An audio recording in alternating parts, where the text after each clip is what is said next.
आप सभी का सिविल में स्वागत करते हैं। एसएससी जी का नोटिफिकेशन 28 तारीख को ही आ चुका था, पर मैंने उस समय वीडियो नहीं बनाई। और जब मैंने फॉर्म भरने लगा तो कुछ बातें मुझे लगी कि आपको भी जानना ज़रूरी होना चाहिए, क्योंकि कहीं गलती ना हो जाए। क्योंकि 1 साल बाद वैकेंसी आती है, अगर आप कहीं फॉर्म भरने में ही गलती कर देते हैं तो क्या दिक्कत होता है कि आपका फॉर्म रिजेक्ट हो जाता है और एग्ज़ाम देने को नहीं पाते हो। तो ऐसा ना हो आपके साथ, इसीलिए मैं आपको बता देना चाहता हूँ कि सबसे पहले आप जब भी फॉर्म भरने जाएँ, तो कुछ जो नोटिफ़िकेशन होती है, कुछ इंपॉर्टेंट चीज़ें हैं, उसको आप ज़रूर जान लीजिए। सबसे पहले वेबसाइट आपकी चेंज हुई है। आप सभी को पता है आपकी जो वेबसाइट है, वो आपकी चेंज हो चुकी है। तो इसीलिए आपको सबसे पहले आपको तो जो वेबसाइट आपकी बनी है, अगर सबसे पहले आपने अभी तक ओटीआर नहीं किया है, तो आप सबको सबसे पहले ओटीआर करना पड़ेगा। ठीक है, रजिस्ट्रेशन मतलब आपको फिर से न्यू रजिस्ट्रेशन करना पड़ेगा। उसके बाद ही आप फॉर्म अप्लाई कर पाएंगे न्यू वेबसाइट के ऊपर। तो सबसे पहली बात है, आपको आपको करना क्या है सबसे पहले आपको तो अपना ओटीआर, अगर आपने नहीं किया तो अपना ओटीआर कर लीजिए। ओटीआर को आसानी से करना है और उसमें नाम वगैरह हाई स्कूल के बेस पर आपकी सारी डिटेल होनी चाहिए। वहाँ पे कहीं भी आपके मोबाइल नंबर में, ईमेल में कहीं कोई दिक्कत ना हो, ताकि फ्यूचर में आपको कोई दिक्कत ना होनी पाए। तो ओटीआर करने के बाद आपको जाना होगा आगे फॉर्म को अप्लाई करने में।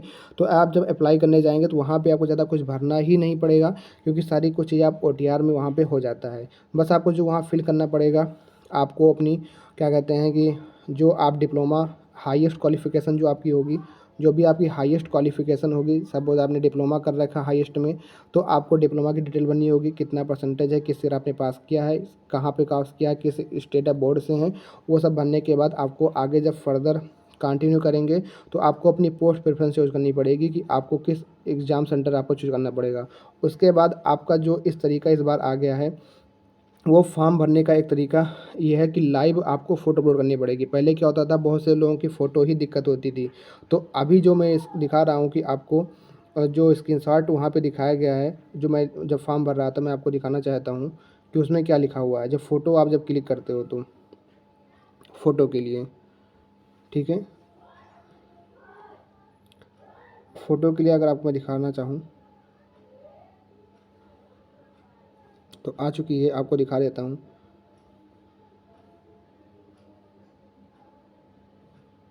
फिर से मैं दिखाता हूँ आपको कि उसमें ये लिखा हुआ है कि आप जो है फ़ोटो जो होगी, फ़ोटो आपकी लाइव कैप्चर होगी। मतलब अभी तक क्या होता था कि फ़ोटो आप अपलोड करते थे, पर वहाँ पे अब आपको अपलोड का ऑप्शन नहीं दिखेगा।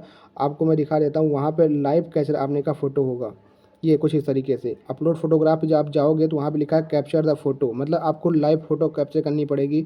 तो इंस्ट्रक्शन दे रखा है कि find a place with good light and plain background.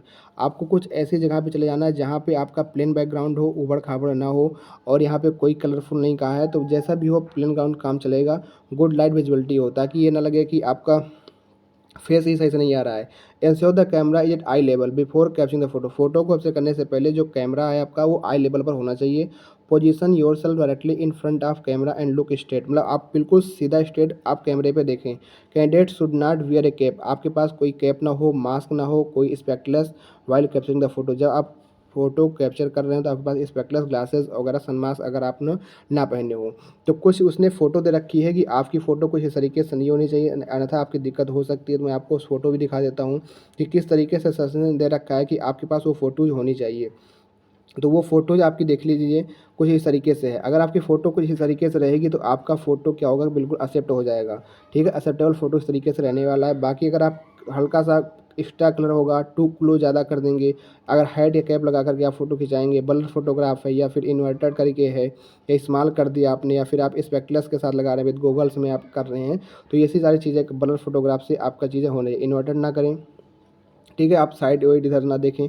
तो आपकी जो फ़ोटो होगी बिल्कुल इस तरीके से होगी, और आपका इतना पार्ट आपको विजुअल होना चाहिए इस तरीके से, और इस तरीके से आपकी फ़ोटो आपकी होनी चाहिए। तो आपका फ़ोटो एक्सेप्ट हो जाएगा। ठीक है, रही बात जो यहाँ पे नोटिफिकेशन है, आपका लास्ट डेट वो आपका रहने वाला है 18 अप्रैल। 18 अप्रैल से पहले आपको फॉर्म सबमिट कर देना है। अगर किसी प्रकार कोई करेक्शन करना है तो उसके लिए विंडो ओपन होगी आपकी 22 अप्रैल को और 23 अप्रैल के बीच में, 24 घंटे के लिए। तो आप उस समय अपना अपना जो है जो भी वेरिफिकेशन करना हो, जो भी आपको करेक्शन करना होगा, आप उसको कर सकते हैं। तो इन सब बातों का ध्यान में रखते हुए आपको फॉर्म भरना है। बीआरओ की पोस्ट है यहाँ पे आपको दे रखी है। ठीक है, टोटल 968 लगभग पोस्ट है सिविल की, जिसमें 700 प्लस वैकेंसी हैं। तो सिविल की ज़्यादा ही वैकेंसी है इस बार, और उम्मीद की गई थी वैकेंसी ज़्यादा आने की, पर इस बार वैकेंसी और ही कम है। अब हम बात करते हैं जो ओबीसी और एसटी का क्रूशियल डेट होता है उसको लेकर के, कि उसके बारे में क्या कह रखा है कुछ, उसको हम लोग जान लेते हैं। देखो इस बार हर बार क्या होता था कि लिख के देता था कि आपकी जो क्रूशियल डेट होनी चाहिए इतने से इतने बीच में होनी चाहिए, पर आपको इस बार जो भी एससी एसटी ओबीसी ईडब्ल्यूएस होगा वो आपका 1/8/2024 तक के अंदर का भीतर बना होना चाहिए, मतलब जो भी क्रूशियल डेट है इसके पहले की होनी चाहिए। ठीक है, तो अगर आपका लेटेस्ट है तो कोई दिक्कत नहीं है, अगर आपका 100 साल पुराना भी है तभी कोई दिक्कत नहीं है। ऐसी कोई भी बाउंडेशन नहीं दी गई है OBC SC ST card certificate को लेकर के, और इसमें बस यही दिया गया है कि 1/8/2024 मतलब जो भी इसका काउंटेबल ईयर है वो इसके पहले का होना चाहिए। ठीक है, तो ये इसका क्रूशियल डेट इसके पहले का आपके पास होना चाहिए। आपने फॉर्म भर दिया, फॉर्म भरते समय कहीं भी आपका ओबीसी सर्टिफिकेट का कोई डिटेल नहीं पूछा जाएगा, ना ही कुछ लगेगा। जब भी होगा वेरिफिकेशन के टाइम का होगा, तो आप लोग फॉर्म भरने के बाद भी अप्लाई कर सकते हो, अप्लाई कर दीजिए। आपका 1 महीने के अंदर विदिन एक हफ्ता 1 सप्ताह में बन जाता है, कोई दिक्कत वाली बात नहीं रहने वाली है। ठीक है, अगर आपके पास 1 डेढ़ साल पुराना है तभी कोई दिक्कत वाली बात नहीं रहने वाली है। थोड़ी सी बातें जो ईडब्ल्यूएस के बारे में ये कह रखा है उसको समझ लेते हैं कि ईडब्ल्यूएस के बारे में उसने क्या कह रखा है, उसको पैरा को हम लोग पढ़ लेते हैं। ठीक है, बाकी अगर आपको फॉर्म भरने समय कोई भी प्रॉब्लम्स आती है तो आप ज़रूर कांटेक्ट करिएगा। यहाँ जो सेंटर आप एग्जामिनेशन दे रखा है कहाँ कहाँ सेंटर किया जाता है, क्या रहने वाला है। ठीक है, और चलो इसके बारे में बात करेंगे, पर यहाँ पे जो बातें हैं वो मैं आपको दिखा देता हूँ ईडब्ल्यूएस को लेकर के क्या कहा गया है।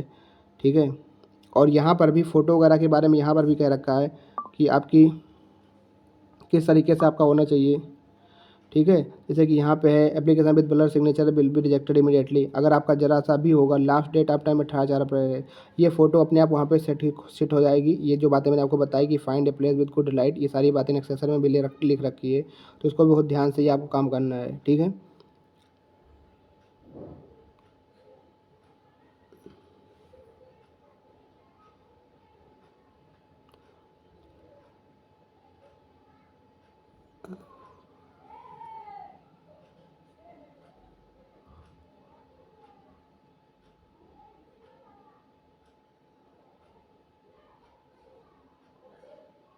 तो इस बार ज़्यादा कुछ खास नहीं कहा गया है, तो ये सारी बातें रहने वाली हैं। आपको आप अपना फॉर्म फिलअप कर देना है। ओबीसी या सर्टिफिकेट अगर आपका ओल्ड भी है तो काम चल जाएगा।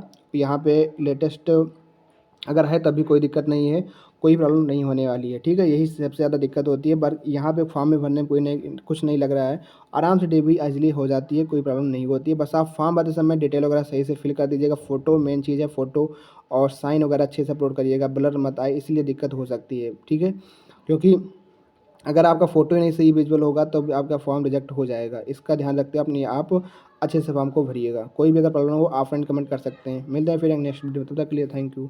जय हिंद, जय भारत।